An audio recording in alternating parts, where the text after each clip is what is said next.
The change in the marketplace was not what a lot of people were expecting.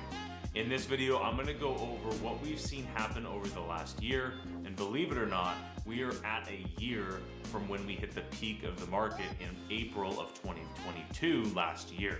It's really a market update for May of 2023, but I'm going to go ahead and just unpack what has happened over the last year. I'm going to talk a lot about what our clients thought were going to happen, what a lot of people in the market thought were going to happen, and then at the end I'm really going to compare this to what we're seeing happening right here in Orange County.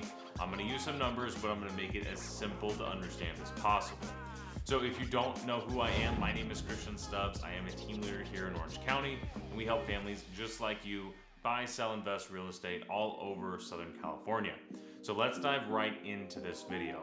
So first of all, when I'm talking about numbers specifically for prices, I want to make sure you understand that I'm going to be talking about the median price point. Now, if you don't know what median means, it's basically the middle number. So if there's 1,000 houses that sell, it's the one right in the middle.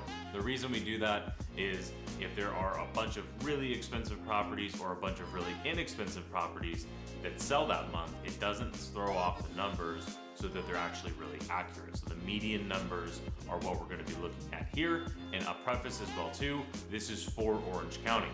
If you want to see this market update for an area that you're interested in, send me a message and let me know, and I'd be happy to put that information together for you. Okay, so first of all, let's go back to last year of April and really just kind of understand what happened. So I'll have a chart that we'll put up here on the screen, but in April of last year, so 2022, we saw prices peak. So prices over the last several years, really the last 10 years, have been going up and up and up steadily, but we all know the last 2 years we saw a dramatic increase of pricing. So April was the month where prices peaked, and then we started seeing a downward trend after that. So what happened? Now, if we look at interest rates, I think everybody understands that prices are affected by your overall affordability, and interest rates are a huge part of that. If we go back to March of 2022, the interest rates were about 3.75%. Now that was even up a percent over the bottom a few months before that, but let's use March of 3.75, which was the last month that the properties that sold in April, that was really when they sold. But interest rates went from 3.75 in March to in April, they were at 5%, which was a huge increase over a really short amount of time. And that's what caused the pricing to stop increasing. Now, what happened next was not what a lot of people expected. We really saw three different things that the people we were talking to in the marketplace, whether they're buying, selling, investing, whatever, there was really three different stories we were hearing of what consumers thought was going to happen. The first thing was that people were expecting a huge price decrease across the board. I'm talking 30, 40%, something like what we saw in 2008. There was another group of people that was probably the larger majority that was expecting prices to come back, so they got out of the marketplace and waited. And then there was another smaller part of the market that thought prices were going to stay pretty firm and there was going to be more and more inventory coming on the market. Well, the reality is what actually ended up happening is prices pulled back.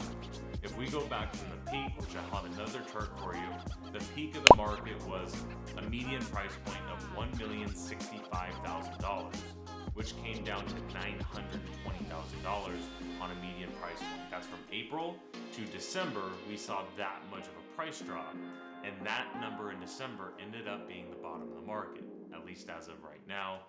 It's been 3 or 4 months and we've seen prices actually increase, but I'll get to that in a minute. So the peak of the market, median prices in April, buyers were getting into the market just under 4% interest rates. They were buying at a median price of $1,065,000, and then you fast forward 9 months later into December, and prices had dropped all the way from $1,065,000 to $920,000. So that is a 14% decrease in prices. A long way away from an 2008 price drop of 30 to 40% that a lot of people were expecting. So what has happened since? So if we start at the beginning of the year, so I said December's prices were $920,000 median. Why did they not continue to go down? Well, you have to talk about inventory. What a lot of people were expecting to have happen was when interest rates went way up, people were going to need to sell their properties, and they didn't. So we actually saw prices and inventory both drop, which not very many people were expecting to see that. A lot of consumers were expecting a wave of properties to hit the market, and that just didn't happen. So what we've had happen here is we've had inventory get to below historic levels, and we've had demand really come down because interest rates are higher. But the problem is it's all supply and demand.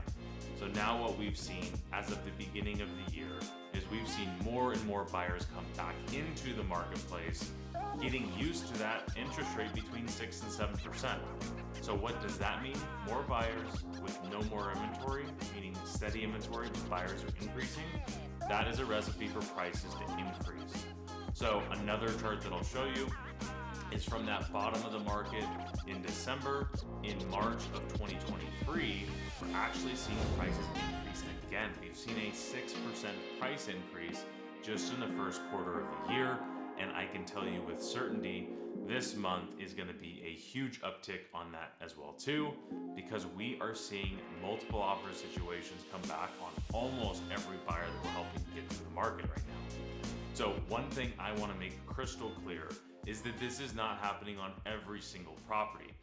I usually say this, and this is true now, is this happens on properties that look good and are priced right. So that house that didn't get any love before it went onto the market and it's overpriced, those homes are still sitting.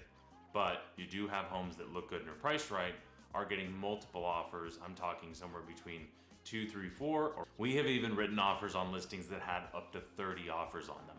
Now that is not normal now in our market, but it is pretty understandable that a property might have 3, 4, 5, 6, 7, 8 offers on it, and you're going to be competing against other buyers who are also going to be competitive. So if you want to figure out what we're doing in this market to be successful, how we're getting our clients' offers accepted at a good deal, protecting our buyers through the whole process, we call this our strategy session. I jokingly say it can take 20 minutes or 2 hours depending on how many questions you ask. But if you're thinking about purchasing a property and you have not done this yet, I would highly recommend you reach out to one of our local experts.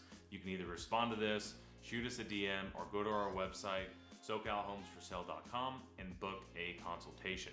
So let's kind of get to wrapping up what we see going on, what we expect to see in this marketplace.